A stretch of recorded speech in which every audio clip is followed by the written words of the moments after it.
Twiz, and we are back in the UK. Happy to be back. Glad to be starting fresh on this Monday morning, and getting loads of stuff done. Just wicked time in Norway, so good, just unbelievable. Yeah, the experience with the Northern Lights and kind of the scenery. I'm still kind of taking it in a little bit. Like when you come back, you always feel a little bit kind of shell shocked, don't you, after sort of an amazing trip. And you kind of just trying to reflect on everything. So kind of editing the videos and stuff was kept me in the zone. And obviously Monday morning now, things have got to start happening. So yeah, I've just been cracking on. It's just been a barrage of emails this morning, loads of stuff, from the business, from YouTube, from people watching the videos. And so I've just been kind of sifting through all of that this morning. But I'm going to go and I've got to pop out, run a few errands, and I'm going to go and try and collect the lead that was stuck. If you watched the video before, the lead that was stuck at the pod point charger, apparently that's ready to go and get now. They've removed it from the charging station, and it's in a little utility office. I hope it's no issue getting this, because I don't want to go over there and find that I have to go back again. So yeah, if you haven't checked out the Norway videos, there's 3 of them. I've done so much footage, and I didn't edit as I was going, so I kind of ended up splitting them into 3. So yeah, if you haven't checked those out, they'll be uploaded by now, so go and check them out. Anyway, when I came back, I kind of took the Twizy out pretty much straight away. I just couldn't resist it. I just wanted to go and have a blast in it. And even after driving the i3 for a week, it just still felt as good. There was no, I wasn't thinking, oh my god, no, this is slow or anything like that. The i3 is a quick car, but it's just like driving a normal car, really. It's an electric car, but it's just like driving, like a luxury car. It's not like the Twizy. The Twizy's got something special about it. Anyway, so I took it out for a rip when I got back, and I didn't leave the power box plugged in because I thought it might sort of drain a bit of power. So I kind of unplugged the power box, and then when I came back, I plugged it in, and the battery was on 98%. So there was no discharge or anything. I was wondering what would happen after a week of it just sitting there. No discharge at all, which is good. It's what you'd expect. But then yesterday we had to go down to Eastbourne to pick up our dogs from the mother-in-law's, and so there wasn't any Twizy action yesterday. And when I checked the car this morning, it wouldn't turn on. I had to move the cars out because one of Sarah's friends was coming around, so I had to shift the cars around a bit. And I just went to move the Twizy, and it was just completely dead. So I was thinking, oh no, this isn't good. But having done a lot of reading about the systems and how it works in the Twizy, it's most likely when that happens, it's due to the 12-volt battery. But the thing is, you can't access the 12-volt battery very easy because it's kind of buried in the front of the car. So I just plugged the charger in, plugged it into the power socket, and after about 30 seconds, there was a few clicks of relays going on and off, and then it just turned on. So yeah, a bit strange. But what I noticed yesterday is that I was playing around with my hazard lights, my hazard warning indicators, and the switch wasn't working. So I think what I'd been doing is I'd been pushing the hazard lights on and off, and I'd left the hazard lights switch in the on position where the switch was sticking out, and just left it like that. Now, I don't know what's happened there, but it seems to me like what might have happened is that whilst it's sitting there overnight, there's obviously some sort of current leakage or something in the circuit that has caused the battery to drop.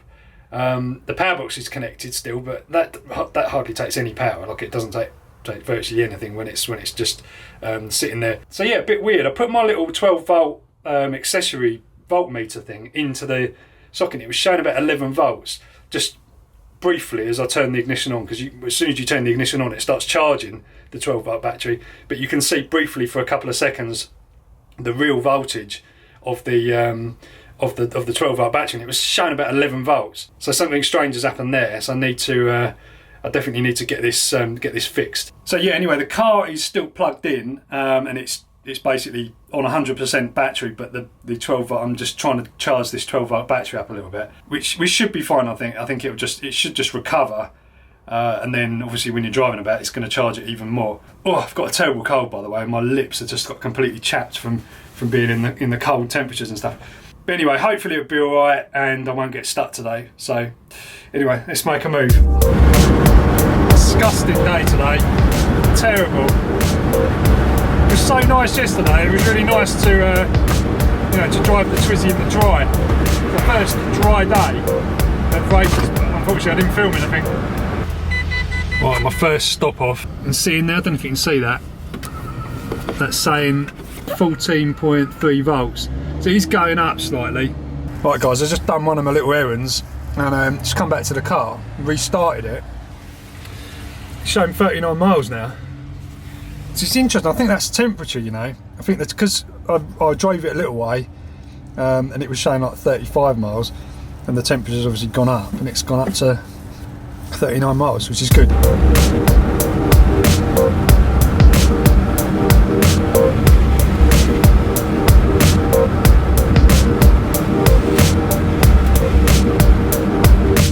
Bit of flooding going on down here. Down about 80%. Same 31 miles on there.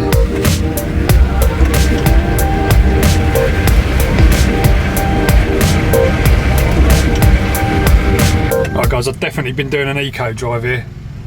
70%.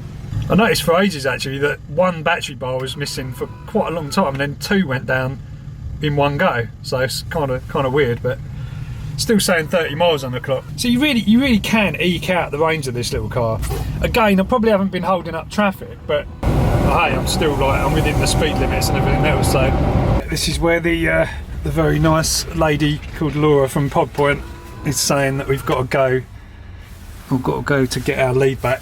Apparently there's like a security guard's office around here somewhere. So alright, let the games begin. Right, I'm not going to risk driving around trying to locate this place because I'm probably just going to burn a load of power off. Showing right though, I've got 65%, so if I was on 50% I'd be worried. I'm only worried if I can't get the lead, that's the thing. So where's this? I think this is it.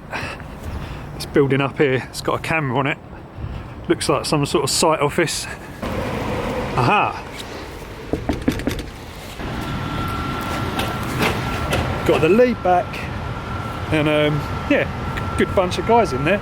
Just the little security guard office thing, and they've got like the monitoring system in there, and they can see all the security cameras and everything like that.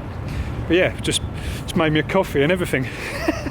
And we're actually chatting about electric cars and you know, like sort of solar panels, things like that. One of the guys is really interested in it, and the other guy in there was like quite an avid traveller as well, so he was quite interested to hear. I said I'd been away on holiday and he was asking about Norway. Anyway, sun's coming out now. I'm not going to risk using that charger again because it's just going to get stuck again obviously, so I'm going to probably try the other charging point and just see if I can get that one to work, because I want to stick maybe like 10-20% in into the car, and then I can give it a bit of a rip when I come back. Right guys, I'm heading back. I didn't get time to charge because a guy in a Nissan Leaf pulled up at the charge point, and even though I wasn't going to charge, but he just come over and he was like, "Oh, is that electric?" Oh, and he started to chat to me, and we just ended up having like about a 45-minute conversation. But of course, I couldn't really charge because my lead would have got stuck in the charger, so I didn't want to risk it again.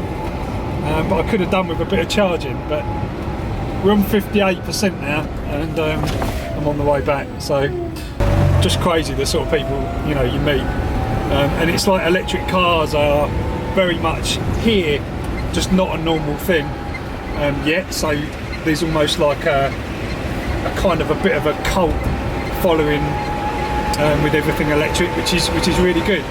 It's a shame that it probably won't always be like that, but eventually it will just become normal. But I think, like in Norway, certainly like people didn't really care, like they just see you drive an electric car and nobody really says anything. But here you definitely get to talk to some interesting people, early adopters as well. It's back guys, 35%. Right, back on 27%. And I did give it a little bit of a rip on that last few miles. It's showing 9 miles left. I think it's like a 20, I think I'll be able to. Right guys, so you can see one way is 15 miles. Obviously 2 ways, 30 miles. Maybe a little bit more as well, because that isn't, I don't think I've got it exactly where I was. Maybe a little bit more, maybe a little bit less. But for all intents and purposes, 30 miles. Now, most of the time when you're driving the Twizy around, it's showing about 30 miles, like fully charged. These days, in this sort of cold climate, it's showing about 30 miles. I mean, if you do an eco run, then it was edging up as I was driving. I think this range meter is definitely worst case scenario. They've definitely skewed it towards, you getting, more than it actually says on the screen for the sort of psychological thing, and also so that if you do push it, you aren't going to get stuck. But yeah, that's pretty impressive. I mean, coming back on 20 something percent, that just shows you that actually the range, it's greater than what it says on the actual. I think what tends to happen as well is as you're driving, the battery warms up as well, because it's not a big battery, so it would actually start to warm up, with 100 something amps coming out of it all the time. So you notice the temperature go up, and then that kind of frees up the electrons a bit, and you end up with getting better range. So if you're going to do a long range run, don't always rely on the miles to go thing, because your battery temperature will rise up a bit as well. But I mean, if you just do go by that range meter, it's definitely not going to cause you any problems. Like if it says 30 miles, you're definitely going to get 30 miles, no matter whether it's cold or warm, unless you've got the power box set to ridiculous torque. And then, I mean, I've caned about 35% battery just going 5 miles down the road if you drive like an absolute hooligan. Anyway guys, another little test, hope you found it useful. There's more people asking for the Twizy videos, so that's what I'm going to do more. Also for the e-bike stuff, the e-bike's sitting there ready to go. Got some interesting stuff coming up with that. The speed controller has now come back. I've got the new speed controller for the e-bike, so the one that was broken and repaired, so we'll be back onto 14, 15 kilowatt e-bike soon. So I think the weather's supposed to sort of start clearing up a bit soon, so get a bit clearer, a bit drier, be able to get out on the bike and do some more videos on there. Anyway guys, that's it for this one, and I'll catch you in the next one.